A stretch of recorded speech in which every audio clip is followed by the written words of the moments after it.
Gigondas n'a pas échappé aux violences nombreuses et extraordinairement durables qui émaillèrent la seconde moitié du XIVe siècle et la première moitié du XVe. Depuis les années 1350, des bandes de mercenaires venus des zones de guerre où les rois de France et d'Angleterre s'affrontent traversent la Provence et parfois s'y installent en prenant d'assaut un village. La prise de Pont-Saint-Esprit, en face des terres du pape, avait donné le ton des décennies à venir en Comtat.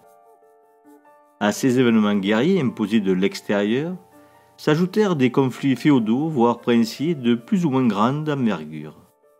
Ainsi, un conflit armé opposa le frère du prince d'Orange, Bertrand de Baux, alors seigneur de Gigondas, au pape qui l'avait excommunié car, comme nombre de seigneurs à l'époque, il avait pris la tête d'une milice de pillards rançonnant la campagne, notamment des Bretons, mercenaires d'une armée des rois de France débandés. Il y avait là, dans cette délinquance noble, des signes avant-coureurs du Tuchinat, qui allait secouer le Languedoc voisin. Bertrand de Baux avait été accusé du meurtre d'un homme de loi.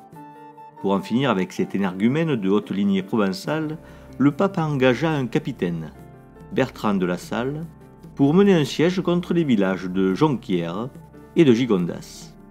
Le 1er juillet 1375, Gigondas fut pris par les troupes papales et pillé. Vers 1430, suite à une guerre de succession en Dauphiné, les armées de cette province, dirigées par le marquis de Saluces et le comte de Grignan, vinrent à nouveau mettre le siège devant Courthézon et Gigondas, qui ne semblent pas avoir bien résisté.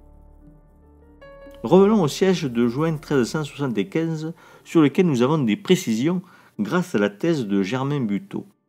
Nous savons par exemple quels furent les engins de siège utilisés pour prendre le village qui était alors fortifié. L'inventaire de l'arsenal du palais des papes nous permet de les connaître. L'armée, venue au pied de Gigondas pour en découdre, avait emporté avec elle, portées par les soldats entraînés à cette arme, des arbalètes de pied. Arme des plus communes car Germain Buteau nous dit que tous les résidents du palais des papes en avaient une au cas où il faudrait soutenir un siège. Viennent ensuite les balistes, grandes arbalètes tirant des carreaux de grande taille que l'on nommait des dards. Ces balistes étaient équipés de tours pour tendre les cordes.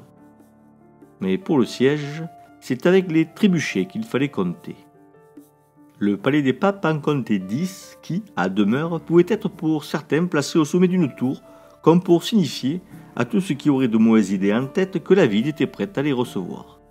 Sans doute en face, de l'autre côté de ce pont, qu'on a tant eu de mal à traverser, sur la tour Philippe le Bel, y avait-il un dispositif semblable. Le trébuchet est une arme à contrepoids, le contrepoids pouvant peser plusieurs tonnes, dont la cadence de tir était, très faible. 1 à 2 coups à l'heure, avec une portée maximale de 300 mètres. Les trébuchets devaient donc pouvoir être positionnés assez près des murailles de Gigondas. On peut assez approximativement les positionner de la sorte. On notera qu'au début du XIXe siècle, Gigondas possède encore l'intégralité de ses remparts dont il reste quelques tronçons aujourd'hui. La toponymie nous permet d'identifier le portail majeur, c'est-à-dire l'endroit le plus fort et le plus faible de la muraille. Parce qu'il permet l'entrée dans le village, le portail est le point le plus faible du système défensif. Il est donc nanti d'un dispositif de défense particulier. Un garde-corps, un corps de garde, sorte de porte-tour